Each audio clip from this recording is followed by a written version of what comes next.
Well, you're still listening to Morning Crossfire this very lovely day. As always, I like to let people know that there's always something special. Despite all the politics going on and the reasons one would want to believe that things can be done differently, yeah, essentially things can be done differently. I guess the big reason why we're all speaking about elections and the issues related to elections is the results we dearly want. Oh, yes, I said the results we dearly want. But what type of results can anybody get without proper education? I've really hardly had the chance to listen to anybody talk about the transformative plans they have for education in the country. And yes, it makes up a good part of where we are in this day and age, as today is set aside globally now. Set aside globally to look into the issues around education. And what I do mean by that, today, which is the 24th day of January 2023, like every other 24th day of January, is the International Day of Education. Education is a human right, a public and good, a place of responsibility and much more. And one would want to push and ask questions around, where are we in terms of education? The numbers looks like sometimes it looks, there's progress, there's claim of progress in terms of basic education. And in other instances, there's questions to be asked about the results that have come in thus far. Well, as it stands, 244 million children and young people are out of school. 771 million adults are illiterate. And that's a global number. And I suspect Nigeria has contributed substantially to those numbers. But joining me this very morning to talk about education and the International Day of Education as we make attempts to market and re-emphasize some of the fundamentals around it is Vivian Ejike. She is with Ace Charity. She's the Monitor and Evaluation Assistant there. Good morning to you, and how are you today? Good morning, Dr. Femi. I'm doing well. Well, good to have you joining. Thank you. It's a good day to talk about education, to break away from the typical election, conversations we've been having, a build up to election. But this is going to be one of the major international days that would come up before an election. And I was listening to some of the politicians talk about what they can do, and the problem we are having right now and the future problems we may have comes out of education. Why is education important to the largest black nation in the world, such as Nigeria? I think that's an interesting question because, as we all know, education is a currency. It's a very important, in fact, the most important currency. We know that for a country as diverse, as populated as Nigeria, and for a continent as rich as Africa, it's absolutely necessary that we have an empowered population, we have an educated population. Because when we have an educated population, we are addressing issues of empowerment, we are addressing issues of insecurity, we are addressing issues of political instability. You know, a country that is educated is powerful.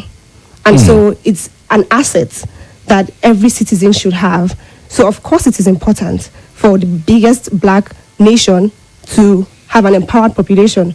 Otherwise, why are we all here? And it's interesting that when we do say education, and a lot of people say, well, what happens to adult education? But considerably when we come to young children, it's one thing to talk about the boys and girls. It's a big conversation to even talk about the girls.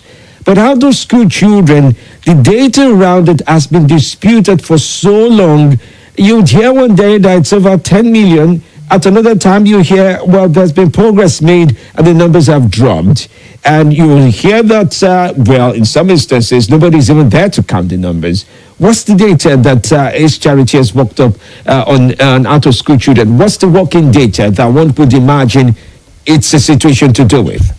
Okay, so the data that we have, as you already rightly mentioned, UNICEF has said that globally, we have 244 million out-of-school children and youth. We're not talking about thousands. We're not talking about tens. We're not talking about hundreds. Million. That's practically more than the population of the entire country. They're out of school. We have 771 million illiterate adults. That's already a problem. But when people talk about statistics, it always seems far off until you bring it home. Let's bring it home to Nigeria. According to UNICEF, Nigeria is one of the three countries, or like we're among the top three nations that have the highest out of school number. We have India, we have Nigeria, and we have Pakistan. Now, Nigeria in 2020 had a population of 10.5 million children out of school.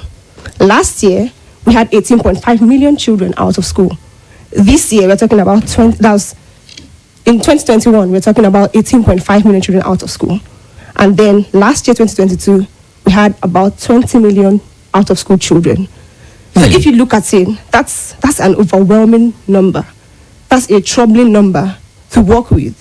So it means that a substantial, at least 10% of the Nigerian population are out of school. And that's a problem because it actually is a risk to the society. And so for us, we are key. We are not trying to focus on our problems. We are solutions driven. Yeah. And that's why we have alternative forms of education that can help reduce the number of out-of-school children in Nigeria. Before we talk about alternative forms of education, which is something very vital to take up, people say out of school children, that you're out of school doesn't necessarily mean you're not within the reach of being educated. I've heard that disputed by some governors. They will tell you at some of those panels that, they'll tell you no media, but you're there as a consultant, and they'll tell you you're out of school doesn't mean you're out of the reach of education. That so long as you're being educated as a child, whether through a gathering of neighbors, children together, and somebody's there and it's a local village teacher to say this and that, and the school is not registered, there's no registration around the school, that is some form of education. Why is out of school children definition very important to how education is delivered? It's very important because if we are trying to build a competitive population, let me put it that way, a population that can compete favorably in the outside market, with the developed world, as we call it, or developed nations, right? We need people who are sort of exposed to a similar standard of education as that, right? We understand that the dynamics in Nigeria might be unique, or in fact for every country, for every continent, it's unique. But we are trying to groom people who can represent themselves and the country on a larger scale outside of this country, or even within the country, people who can helm affairs. So when politicians or people come and say that if you're within the reach, if you're out of school, you're out of school. The point is that every child, every young person should have access to basic, safe, accessible, formal education. That's the point. Formal education, not informal education. Of course, we know that we can always get educated in many ways. We're talking about formal education. And so it's important that we don't try to overlook the fact that there's formal in that context. And so the reason why this is important is because we are clamoring for more enrollment of children into formal school settings. So whatever form of informal education they are getting, it can help them to thrive when they are in those formal school settings. But the point is, when they are out, they can compete favorably among their peers. And it takes me forward to talk about formal and alternative education. Formal education, of course, is as recognized by the Universal Basic Education as we have it in Nigeria. I think our last numbers were around the 644 system of education. And in some instances, some have been broken down to provide more detail. But I know that's been on for a while. I would wonder if that is so applicable from many decades beyond now, before now, to still applicable to the system now, where we know quite a number of students are out of school or out of formal education. Now, let's talk about alternative education. At the end of the day, the biggest question is always around English and maths. If you know English, you know maths. Somebody say there's hope, there's more hope down the line. Tell us about alternative education and what are some of those vehicles that one could use to deliver them. I know your organization works in this arena from time to time. Tell us about that. Okay, so alternative education is pretty much giving people who are out of school an option so that when the time comes, if they need to transition to formal school, it's easy for them. So as you already mentioned, our organization will work in this space where we provide these skills for these children, literacy, numeracy, and the likes, so that what their peers are learning in school, they have access to that. Alternative forms of education can come in different forms. For us, we use the radio. we have worked with the organization Nigeria Info for these programs. And so we educate people who are in remote areas, or in fact, even those who are in urban areas anyway. We educate them using the radio for those, people are out of school for many reasons, because of they're going to work, those who are going to farm, those who are going to the market, just financial needs. There are different reasons why they're out of school. So these alternative forms of education give them access where they are. It meets them where they are. For instance, if you're using the radio, I was coming to your office this morning and the driver was listening to 95.1. I was like, in my mind, I was just like, that's amazing. That's where I'm going to. But that's just, I don't know him from anywhere. You don't know him from anywhere. But he's listening to your program. So it means that the radio has a wide reach. So that is why, for us, it's crucial to use those kind of methods to reach those who are not able to use the digital means. In fact, COVID exposed the bridge that we had in our educational sector. When many people went online, for children who are in public schools, for people who who don't have access to education, how would they even access the internet for them to stream lessons online? In fact, some schools can't even afford that luxury. To them, it's a luxury. For many people, it might just be something easy, but for many people, it was a luxury. So something like the radio, there are radios on every phone, even a touchlight phone, an Android phone, whatever it is. There are radio systems in them. People use traditional radios. Cars have radios. So something like a radio is a tool that you can use. You curate the classes, you air it on the radio, and then people are able to get this information wherever they are. And they're able to learn or pick out one or two things. In fact, let me share a story with you. Somebody reached out to us and she said that she was just in a gathering where they were asking, what is a noun? What is a noun? She's someone that has been out of school.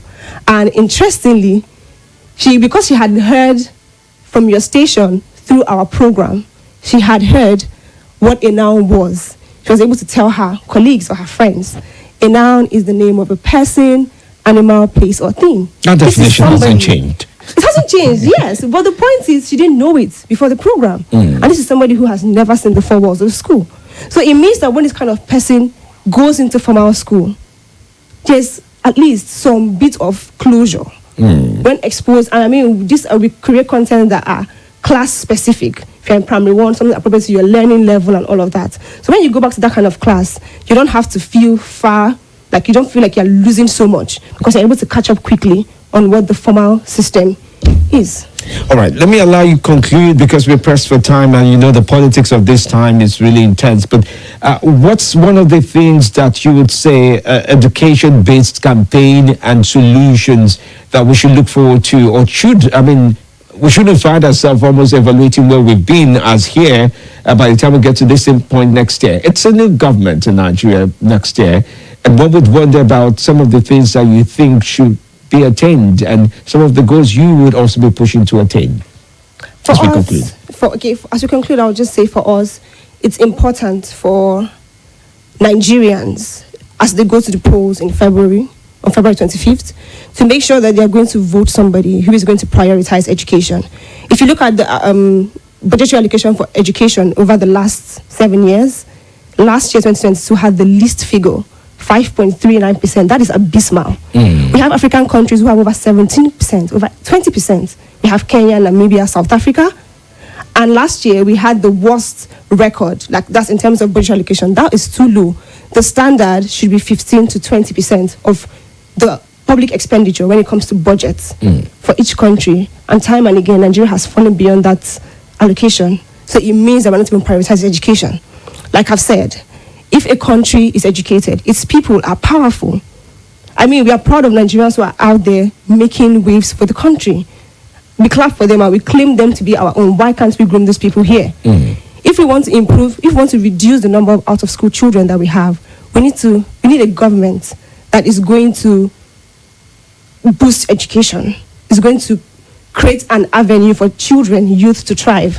So I think I will just close with that. That's something very important, because right now we are faced with election, and it's important that Nigerians prioritize education and hold our leaders accountable when they come into power, so that they're able to implement the things that they have promised they're going to do when it comes to giving our children and youth quality education. Oh, I have to say big thanks to you this very morning. I surely do appreciate the effort of Vivian Ejike this morning. I believe I pronounced that correctly. Yes, you did. Vivian Ejike, she's a monitoring and evaluation assistant with ACE Charity. They work in basic education. They also use alternative means to provide education for children in remote areas where they are able to communicate what basic education they can get from English to maths via the radio. And yes, we've had partnerships with them over time. But it's a good one to listen to her share viewpoints on this International Day for Education. Thank you for your time. Thank you, Dr. Femi D. Stay with us. We'll be back right here on Nigeria Info. Hello, my name is Kimberly Nwachukwu. I'm the host of Hard Facts, and I bring you the biggest stories driving conversation every weekday here on 95.1 Nigeria Info Hard Fact Show. I love to get your opinion and conjectures, but the facts you cannot dispute here on Hard Facts. Join me and let's talk. Nothing breaks the news like the news. Trust me, I can prove it. I do it every morning on Morning Crossfire from 5 a.m. to 9 a.m. on Nigeria Info 95.1, and I'm Femi D. Amede.